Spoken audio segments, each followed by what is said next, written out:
Okay, hi guys. So I've already prepped a bunch of stuff for this lab. We're doing apple crisp.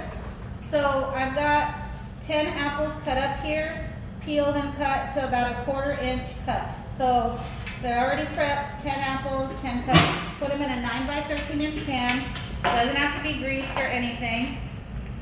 And then I've got a cup of white sugar, just regular white sugar, granulated, a teaspoon of cinnamon, and a tablespoon of flour.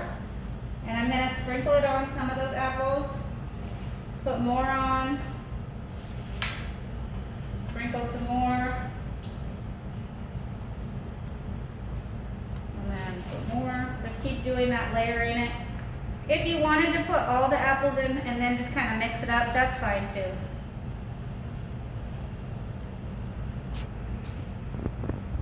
Okay.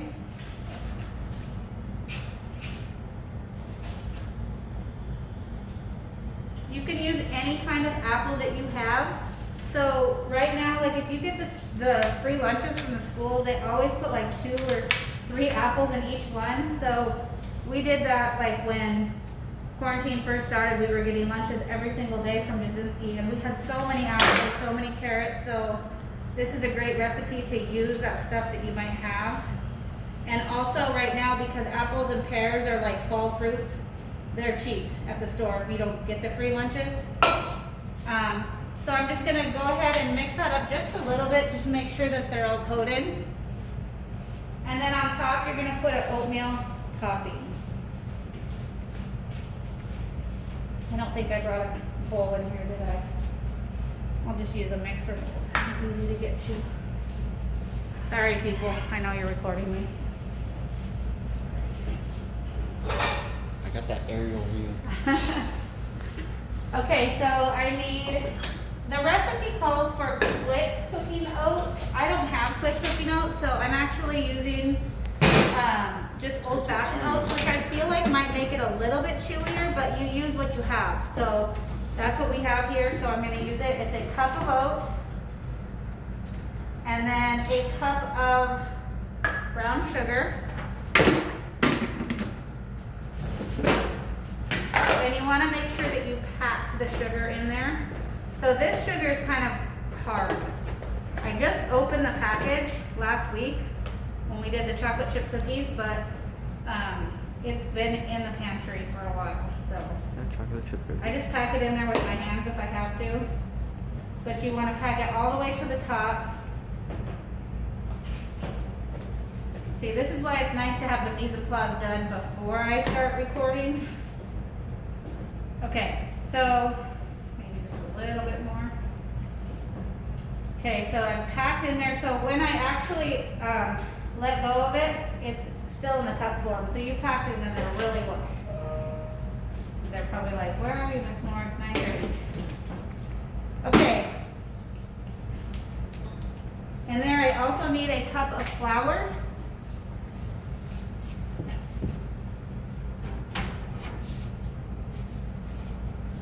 And then baking soda and baking powder. I have sugar all over.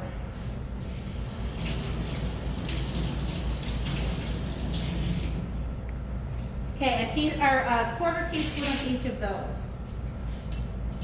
Baking soda and baking powder. If you don't have both of these at home, you can try to use just one and then double it. I'm not really sure how it's going to affect it, just because it's not like making them rise like cookies or cake. It might be just fine. I don't know though, because I always have both of them, so I use both of them. If you have chunks of brown sugar, make sure that you mix those up in there. And then I don't want to do what I did the last time I demoed. So in here I've got the apples, sugar, flour, and cinnamon. And then I'm going to pour water over them evenly. So I need a 1/2 cup of water. And then pour it over first.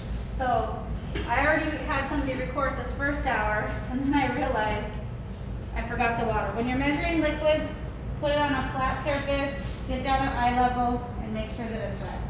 So I'm going to put that over these apples, and sugar and cinnamon. And then I'm gonna put the oat mixture over that. Because that brown sugar is still so hard, I have chunks of brown sugar, so it should not look like this. It's just because my brown sugar has been in that pantry for a while. I'm gonna have to use my hands to break it up. Okay, so flour, brown sugar, baking soda, baking powder. And then I need to put the sugar in, or sorry, the butter in there as well. Okay, so I broke that up. And then you're gonna put a half cup of melted butter, which is a whole stick. And then this time, unlike the pumpkin cookies where I said don't melt the butter all the way, this one you actually want to melt the butter all the way. So you want it to be like liquid form.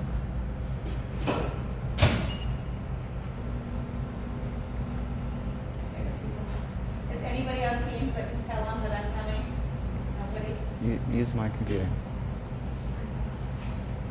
I just want to put the oven before.